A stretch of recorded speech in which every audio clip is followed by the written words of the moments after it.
Bismillahirrahmanirrahim. Alhamdulillahi rabbil alamin. Allahumma salli ala Muhammadin wa ali Muhammad.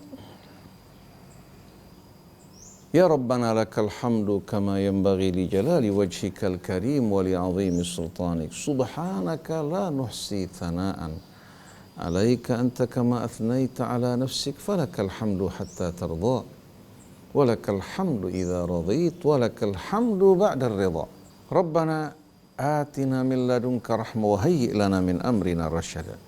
Ikhwan akhwat yang dirahmati Allah, salamullahi alaikum warahmatullahi wabarakatuh.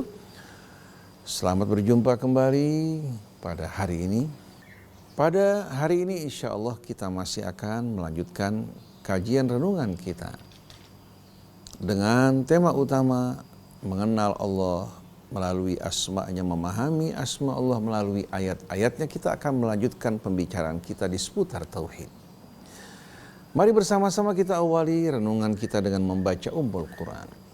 A'udzu billahi minasy syaithanir rajim. Bismillahirrahmanirrahim. Alhamdulillahi rabbil alamin. Ar-Rahmanir Rahim. Maliki yaumiddin. Iyyaka na'budu wa iyyaka nasta'in. Ihdinas siratal mustaqim. Siratal ladzina an'amta 'alaihim ghairil maghdubi 'alaihim waladdallin.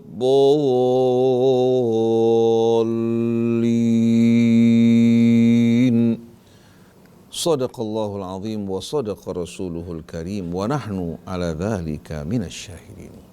Ikhwan akhwat yang dirahmati Allah, dengan rahmat Allah, Allah Subhanahu wa taala, apabila kita berada dalam kondisi yang tidak sehat, akan muncul peringatan-peringatan dini bagi kita. Seperti demam yang kita rasakan menunjukkan adanya sesuatu yang salah. Bisa infeksi karena bakteri, bisa pula infeksi karena virus. Seperti yang terjadi pada orang yang terserang corona, sebahagian dari mereka terkena panas, demam tinggi, merasakan sesak nafas, bahkan sampai dibantu oleh mekanisme pernafasan seperti peralatan ventilator. Begitu juga seorang merasakan pada saat kolesterolnya tinggi, dia merasakan seolah-olah badannya berat, sakit. Kalau dia berjalan atau bangun seperti seorang yang terkena vertigo. Begitu juga pada saat seseorang berada gulanya pada kondisi yang melampaui batas. Matanya berubah menjadi rabun. Dia merasakan tubuhnya tidak nyaman. Terkadang ulu hatinya merasa juga perasaan yang tidak nyaman. Bahkan sebahagian dari mereka sampai banyak yang pingsan, koma, bahkan binasa. Begitu juga pada saat seseorang terkena liver, hepatitis.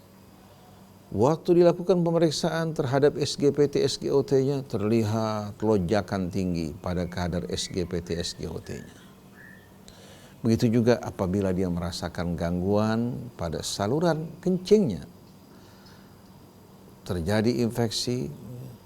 Begitu juga dirasakan demam yang amat tinggi atau katakan kreatininnya meningkat tinggi. Seseorang pasti akan merasakan efek gejalanya. Bagi orang yang terkena liver atau mengalami gangguan ginjal atau mengalami gangguan pada fungsi jantungnya, Allah selalu memberikan peringatan-peringatan agar kita lakukan perbaikan. Nah, begitu juga apabila dalam cara beragama kita tidak benar, apabila iman kita disusupi oleh sesuatu yang menodai keimanan kita, tauhid kita bercampur dengan syirik, maka akan muncul akibatnya. Baik secara pribadi, dalam cara hidupnya, maupun di tengah-tengah masyarakat dan umat. Oleh karena itu, lahirnya pertentangan, perpecahan, perselisihan, permusuhan di antara sesama umat Islam, hingga melemahkan kekuatan mereka. Ini gejala yang paling jelas menunjukkan bahwa cara beragama kita yang tidak benar, dan ada sesuatu yang salah pada keimanan kita yang dicampuri oleh noda-noda syirik atau kemaksiatan-kemaksiatan yang kita lakukan, akhirnya mengundang azab dan murka dari Allah Subhanahu wa taala. Oleh karena itu, untuk betul-betul dapat memulihkan kesehatan kita, kesehatan umat kita, maka jalan satu-satunya kita harus berani mengoreksi diri kita. Jangan hanya pandai melihat kesalahan orang di luar, mengoreksi diri kita. Perpecahan yang terjadi ini merupakan gejala adanya syirik dalam jiwa kita. Karena sekarang bukan lagi seorang mengatakan ana muslim, ana mukmin, tapi yang satu mengatakan ana asy'ari, satu lagi mengatakan ana salafi, satu lagi mengatakan ana sufi, satu lagi mengatakan ana mu'tazili, yang satu mengatakan ana syi'i, yang satu mengatakan ana sunni. Yang saya tahu semua ini tidak ada pada masa Nabi kita Muhammad SAW. Yang ada muslim, ya, ahlu kitab, ya, yang mempersekutukan Allah Subhanahu wa taala, dan orang-orang musyrik. Mereka-mereka yang mempersekutukan Allah yang tidak menerima kitab, seperti penduduk Mekah, masuk dalam kategori kaum musyrikin. Walaupun mereka mengaku sebagai pengikut Ibrahim, tapi mereka tidak bekerja beramal dengan tuntunan kitab seperti orang Yahudi maupun Nasrani. Dan seruan Allah dalam Al-Quran maupun Rasulnya mengajak kita semua untuk masuk ke dalam golongan orang-orang yang berserah diri. Pesan Ibrahim, wala tamutunna illa wa antum muslimun, begitu pula pesan dari Yakub, begitu pula pesan dari Nabi kita Muhammad SAW. Tapi begitu kita meninggalkan pesan para nabi, pesan Nabi kita gantikan dengan nama-nama yang kita buat untuk diri kita, akhirnya kita menodai tauhid kita, mencemarkannya dengan kesyirikan yang membuat akhirnya agama kita mengalami kerusakan. Kita merasa seolah-olah kita paling nyunni, seolah-olah kita paling setia mengikuti keluarga Rasulnya. Padahal Nabi, sahabat, keluarga Rasulnya berlepas tangan dari apa yang kita lakukan. Karena mereka semuanya mengajak kepada Allah, kepada Rasulnya, kepada kitabnya, dan mengajak kita semua untuk menjadi umat muslimin. Wa man ahsanu qawlan mimman da'a ilallahi wa amila salihan wa qala innani minal muslimin. Siapakah yang lebih baik dari tutur katanya? Siapakah yang lebih baik tutur katanya dari seorang yang mengajak kepada Allah, bukan mengajak kepada dirinya maupun kelompoknya, lalu dia mengerjakan amal soleh dan dia berkata, sesungguhnya aku dari orang yang berserah diri kepada Allah Subhanahu wa taala. Oleh karena itu, Allah ingatkan dalam suratul Mu'minun, bukan hanya umat kita, tapi umat-umat sebelum kita ini sebetulnya merupakan satu umat yang mengikuti petunjuk para nabi, yang mengikuti petunjuk Allah yang dibawa oleh para nabi, termasuk yang dibawa nabi kita, merupakan satu umat, yaitu umat tauhid. Oleh karena itu dalam suratul Mu'minun pada ayat 52, setelah Allah menceritakan para nabi dan umat mereka, apa yang dialami oleh mereka-mereka yang ingkar, lalu bagaimana nasib orang-orang yang beriman dan mengikuti tuntunan para nabi, Allah jelaskan pada ayat 52 suratul Mu'minun, wa inna hadhihi ummatukum ummatan wahidah. Sesungguhnya ini semua para nabi dan umat-umat mereka hingga nabi kita dan umat kita sebetulnya merupakan satu umat. Wa inna hadhihi ummatukum ummatan wahidah, satu umat. Wa ana rabbukum fa'budun, dan aku adalah Tuhan kalian, Rabb kalian, maka sembahlah aku, jangan sembah selainku.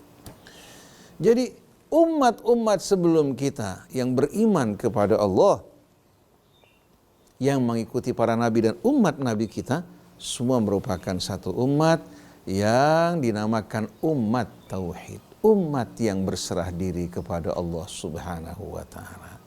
Adapun yang tidak termasuk dalam kelompok ini, maka mereka orang yang mencabik-cabik agama mereka, orang yang tidak akan diterima di sisi Allah Subhanahu wa taala. Kita lanjutkan. Wa inna hadhihi ummatukum ummatan wahidah. Sesungguhnya ini bicara mengenai umat-umat para nabi sebelumnya dan termasuk umat nabi kita, ummatan wahidah wa ana rabbukum fattaqun. Dan aku adalah Rabb kalian, bertakwalah kepadaku. Artinya jaga pesan-pesan petunjuk yang aku berikan kepada kalian. Wa ana rabbukum fattaqun. Fataqatta'u amrahum bainahum zubura. Tapi mereka yang tidak taat, yang tidak mengikuti bimbingan petunjuk Allah, yang keluar dari agamanya, yang keluar dari umat yang satu, fataqatta'u bainahum amrahum zubura. Mereka mencabik-cabik urusan mereka, agama mereka, jalan hidup mereka. Seperti yang terjadi pada saat ini. Masing-masing mengklaim dirinya golongan yang penyelamat, golongan yang selamat. Sedangkan yang lainnya sesat sebagai penghuni api neraka. Bukan seharusnya mereka menghadapkan wajah mereka bersama ke hadapan Allah Subhanahu wa ta'ala. Saling mengingatkan dengan cara yang penuh hikmah. Mengajak untuk bersatu berpegang pada tali Allah. Tapi fataqatta'u amrahum bainahum zubura. Mereka mencabik-cabik hubungan di antara mereka, urusan mereka yang seharusnya mereka satu umat. Akhirnya lahirlah zubura, kelompok-kelompok dan golongan-golongan.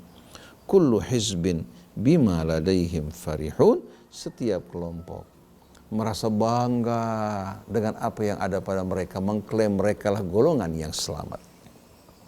Fadharhum fi ghamratihim hatta hin. Biarkan mereka. Kalau mereka tidak mau mendengar seruanmu wahai Rasulullah, biarkan mereka dalam kesesatan mereka, tenggelam dalam kesesatan mereka. Hatta hin, hingga waktu yang telah ditetapkan oleh Allah Subhanahu wa ta'ala. Ayahsabuna annama numidduhum bihi min malin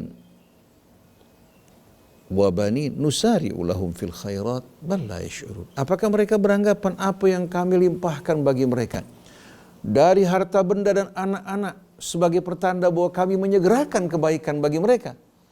Sama sekali tidak benar. Ini dugaan yang salah. Mereka tidak sadar bahwa ini sebetulnya merupakan apa? Ujian dan uluran dari Allah Subhanahu wa ta'ala. Karena apa yang mereka terima akan ditanya oleh Allah, bukan pemberian tanpa hisab. Innal ladzina hum min khasyati rabbihim musyfiqun. Sesungguhnya mereka yang dari takut mereka kepada Tuhan mereka prihatin, berhati-hati menjaga diri mereka. Walladzina hum bi ayati rabbihim yu'minun. Dan mereka yang terhadap ayat Tuhan mereka betul-betul mengimani dan mengikuti bimbingan petunjuknya. Karena iman bukan hanya sekedar percaya, tapi meyakini dan mengikuti. Walladzina hum bi rabbihim la yusyrikun. Dan mereka yang tidak mempersekutukan Tuhan mereka dengan yang lain. Walladzina yu'tuna ma ataw wa qulubuhum wajilatun annahum ila rabbihim raji'un. Dan mereka yang memberikan apa yang mereka berikan, menginfakkan apa yang mereka infakkan, tapi hati mereka penuh rasa khawatir bahwa mereka akan dikembalikan ke hadapan Allah Subhanahu wa ta'ala Tuhan mereka. Apakah apa yang mereka lakukan sudah sesuai dengan keridhaan Allah? Apakah tidak?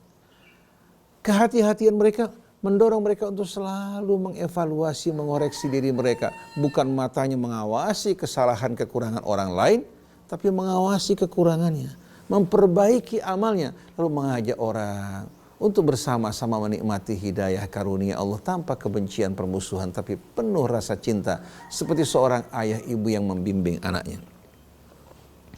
Ulaika yusari'una fil khairat wa hum laha sabiqun. Mereka lah orang yang benar-benar berlomba-lomba dalam kebaikan. Dan mereka berada di garis depan. Wahum laha sabiqun. Dalam kebaikan mereka berada di garis yang terdepan. Karena mereka sibuk menyibukkan diri mereka dengan urusan mereka, memperbaiki diri mereka, beramal, berlomba-lomba dalam kebaikan, bersatu dalam agama Allah, tidak menyombongkan diri mereka. Tapi mereka yang berpecah belah, bercerai-berai, bergolong-golongan adalah orang-orang yang sombong, orang-orang yang mempersekutukan Allah tanpa mereka sadari. Mereka dibawa dan dihanyutkan oleh kesombongan mereka hingga saling membanggakan diri mereka. Oleh karena itu, kita umat Nabi kita Muhammad SAW, begitu pula pengikut Al-Masih Isa ibnu Maryam, pengikut para nabi sebelumnya, Musa, Harun, begitu pula Ibrahim, Hud, Saleh, Begitu pula Nuh, kita merupakan satu umat yang dikenal dengan umat tauhid, yang bertauhid kepada Allah. Walaupun kita dipisahkan oleh jarak waktu yang begitu jauh, tapi tauhid menyatukan kita semua. Apalagi kita bangsa Indonesia. Kenapa kita masih mau diadu domba, dipecah belah? Kenapa kita mau dihanyutkan oleh syaitan dalam kebencian dan permusuhan? Ini merupakan kerugian yang amat besar. Mari kita berhenti sebelum terlambat. Mari kita kembali ke dalam ajaran tauhid. Mentauhidkan Allah dalam ibadah kita, juga mentauhidkan kalimat kita, menyatukan hati dan barisan kita dengan bersama-sama kita menghadapkan wajah kita kepada Allah. Subhanakallahumma wa bihamdik, asyhadu an la ilaha illa anta astaghfiruka wa atubu ilaik wal afu minkum. Wassalamu alaikum warahmatullahi wabarakatuh.